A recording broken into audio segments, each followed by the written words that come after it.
Today's news. Northeast floods. This is an all-hands-on-deck response. Southwest heat. Triple digits from California to Texas. NATO summit. Expanding both the size and the strength of the alliance. Good morning, I'm Steve Kathan with the CBS World News Roundup. Relentless rain pounded northern New England, and in Vermont, a disaster is just unfolding, with several communities isolated by rising floodwater. CBS's Meg Oliver says it's more from the same system that dished out death and destruction in New York, Pennsylvania, and Connecticut. In Vermont, a state of emergency as several feet of water flooded parks, destroyed homes, and rushed down roads and highways. First thing I saw was my car underwater. This is the worst this has ever been. Similar scenes in nearby Mount Holly. Obviously, the driveway is gone.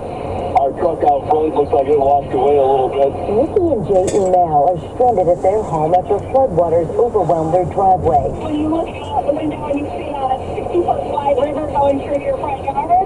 Cindy Byers is cleaning up her yard after water surrounded her Stony Point, New York house late Sunday night. We didn't think it was going to be that bad. No, we thought it was just going to flood on the lawn like usual. Her husband, Richard, had to be evacuated by boat. In the west, triple-digit heat widens and tightens its grip.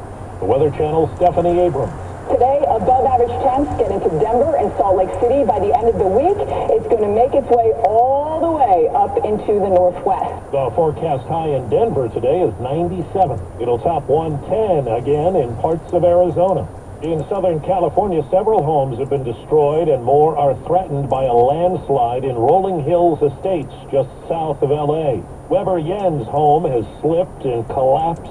What used to be second floor is now the first floor. I feel very sad. And a big loss. Experts believe earlier heavy rain may have weakened the hillside, leading to the collapse.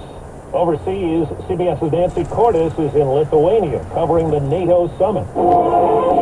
President Biden arrived in Lithuania's capital to good news. NATO member Turkey suddenly dropping its opposition to Sweden's NATO membership. Protecting NATO's eastern flank from an increasingly unstable Russia is at the top of the agenda today. Our pledge to be with you has not wavered. And as Russia's assault on Ukraine enters its 17th month, leaders here say they'll unveil a long-awaited reform path today that Ukraine can take to someday join NATO itself. On CBS Mornings, Secretary of State Blinken on the plight of Americans held in Russia. Even when we have very profound differences with Russia, and that doesn't mean that we're not working to try to bring home Americans who are being unjustly detained. So that work continues. Top executives from the PGA Tour are set to testify at a Senate hearing today on the new partnership with Saudi-backed Live Golf.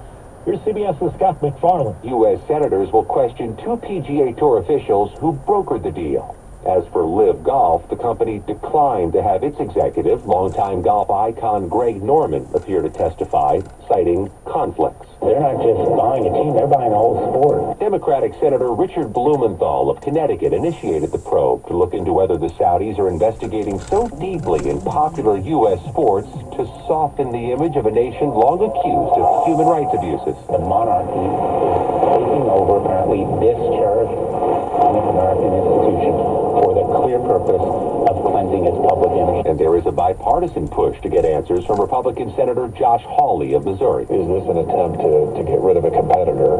I want to know exactly what the financial stakes are. The nonprofit research group that administers standardized testing says students across the U.S. fell further behind academically during the last school year. The analysis found that the average student will need more than 4 months of schooling to catch up in reading and in math.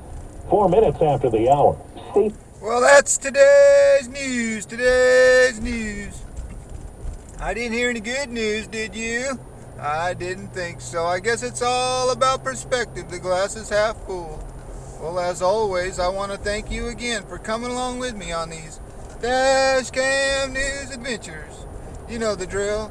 Peace, love, and all that hippie jazz. Bye-bye, everybody.